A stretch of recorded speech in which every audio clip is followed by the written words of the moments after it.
Salut tout le monde, aujourd'hui j'ai le plaisir de vous retrouver pour une vidéo de présentation d'achat récent. Il me semble que c'est la numéro 44 si je me trompe pas, mais juste avant, je vous invite à rejoindre mon Twitter que je viens de créer il y a quelques semaines maintenant. Vous pouvez m'y rejoindre, me follow et on discutera un petit peu d'actu, un petit peu tout ce qui est cinéma, steelbook et tout ça. Donc voilà, si ça vous intéresse, vous n'hésitez pas, vous me rejoignez. Je vous mets un lien dans la description. Et puis bah voilà, c'est @passion-style. Voilà. J'espère que vous viendrez nombreux. Nous, on se retrouve pour cette vidéo de présentation d'achat récent. Il y a 7 produits à vous présenter aujourd'hui, juste après le générique.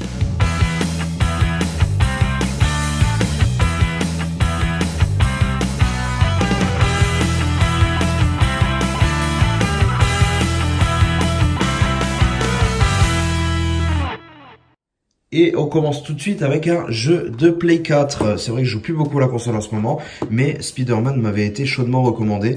Et ben écoutez, je ne regrette pas du tout mon achat parce que ce jeu, je l'ai déjà torché, parce que en fait je l'ai acheté quasiment quand il est sorti, un petit peu après.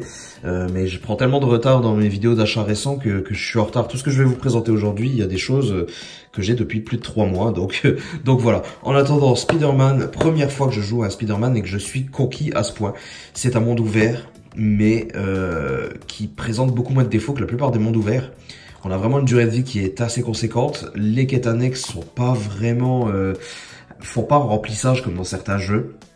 Il y a un petit sentiment de répétition, mais franchement ça va. Franchement ça va. C'est assez travaillé et franchement niveau scénar, niveau graphisme, tout est là. Donc franchement j'ai vraiment kiffé cet opus. Je l'ai torché. Il me manque un trophée pour avoir le platine, mais du coup je dois refaire tout le jeu. Donc on verra quand je serai motivé à le refaire. Mais pour l'instant là, je ne pense pas. Mais d'ici quelques mois, pourquoi pas. En attendant, très bon jeu. Je vous conseille vraiment de le faire. Ensuite, on enchaîne avec le cinéma. Nous passons au Blu-ray 4K, le seul et l'unique de cette sélection. Il s'agit de Creed. Oui, je vous ai dit que c'était un petit peu en retard. Alors en fait, pour fêter la sortie du 2, quasiment en même temps, peut-être un petit peu avant, je me suis dit, tiens, je vais aller voir Creed 2 au cinéma. Mais avant d'aller le voir, je vais me rafraîchir un peu la mémoire en regardant le premier Creed. Et puis là, en fait, je me suis rendu compte que je l'avais pas dans ma collection. J'étais persuadé que je l'avais, mais non, je l'avais pas.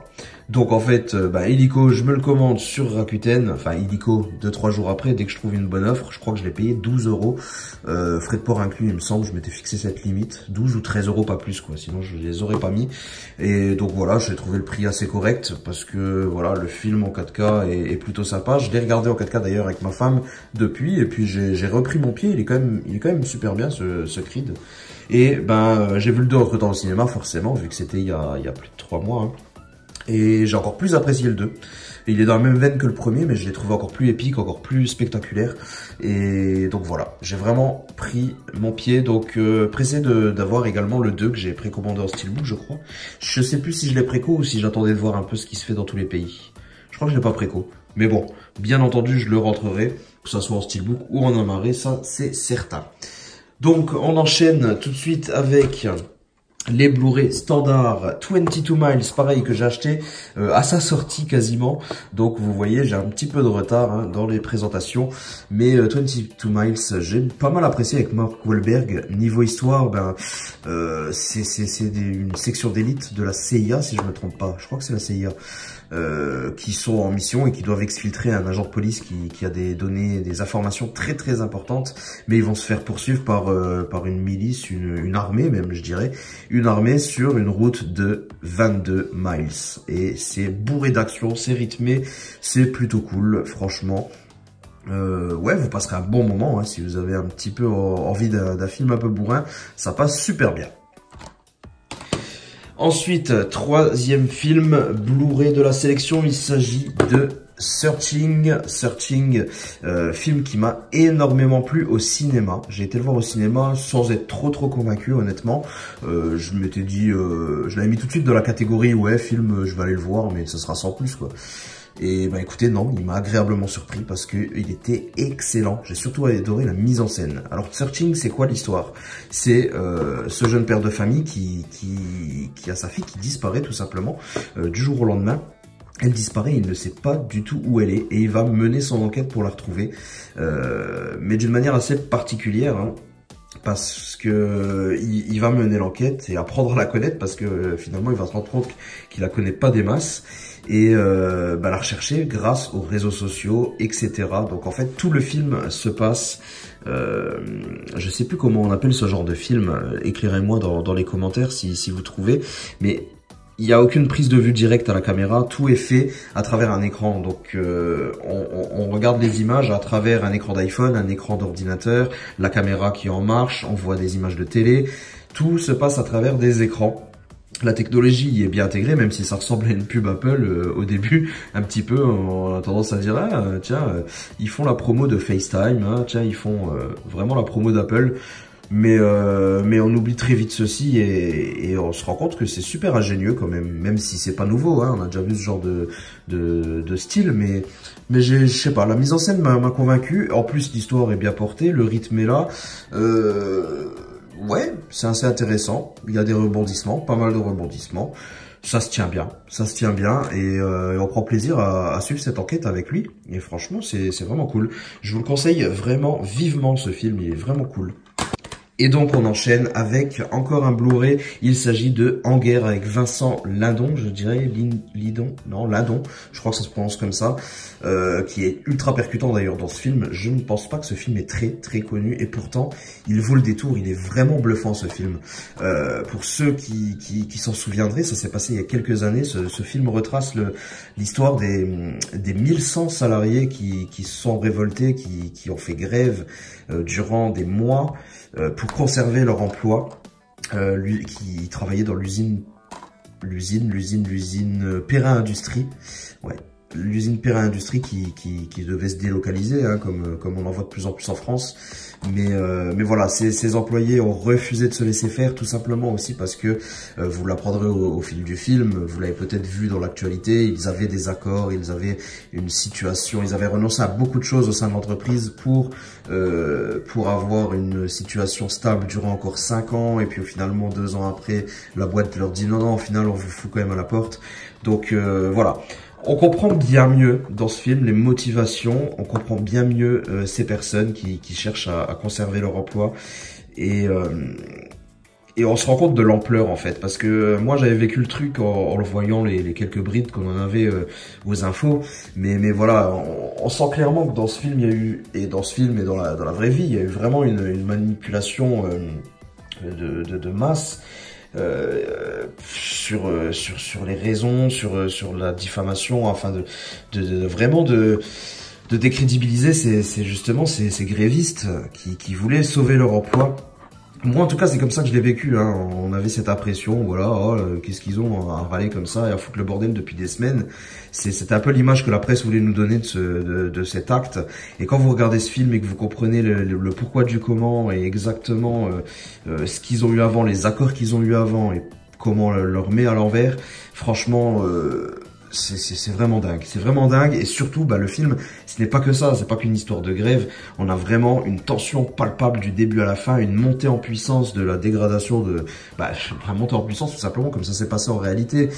Et en plus de ça, j'avais suivi un peu l'affaire, mais sans plus, et je n'avais pas eu la fin de l'histoire tout simplement. Donc j'ai été plutôt satisfait de la voir dans ce film, sans rien vous révéler, au cas où si vous non plus vous n'ayez pas suivi toute l'histoire. Mais la fin est assez surprenante. Écoutez, j'aime à croire que ce film est très proche de la réalité. Et vraiment, c'est un film qui peut comme ça me tentait pas des masses, hein, ça me tentait vraiment pas des masses. Le contexte m'intéressait pas vraiment.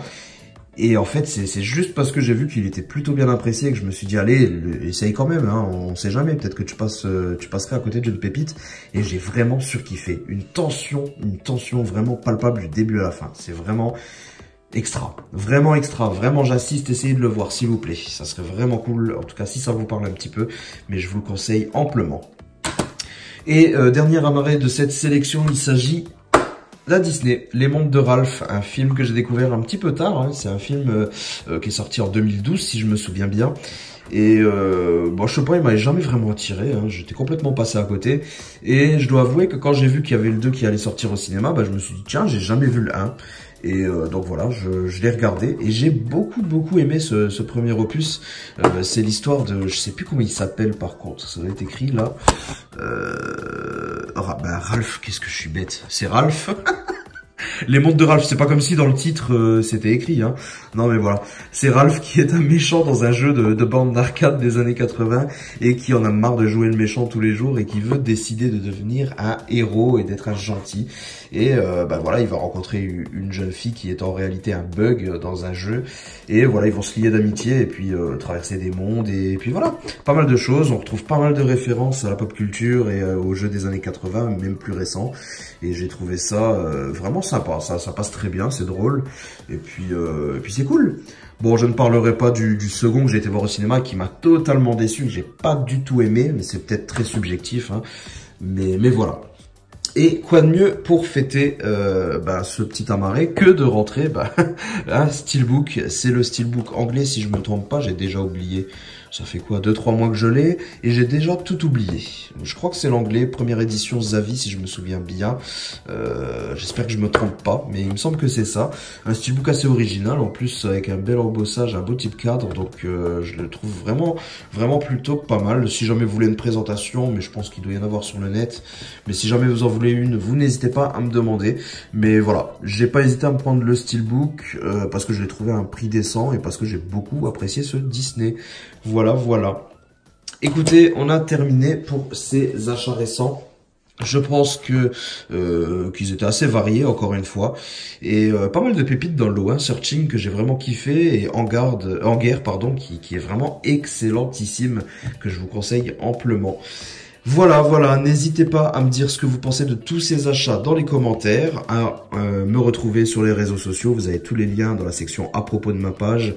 Vous n'hésitez pas à me laisser un petit pouce bleu si ça vous a plu, et puis on se retrouve très bientôt pour une prochaine vidéo. Portez-vous bien, ciao tout le monde!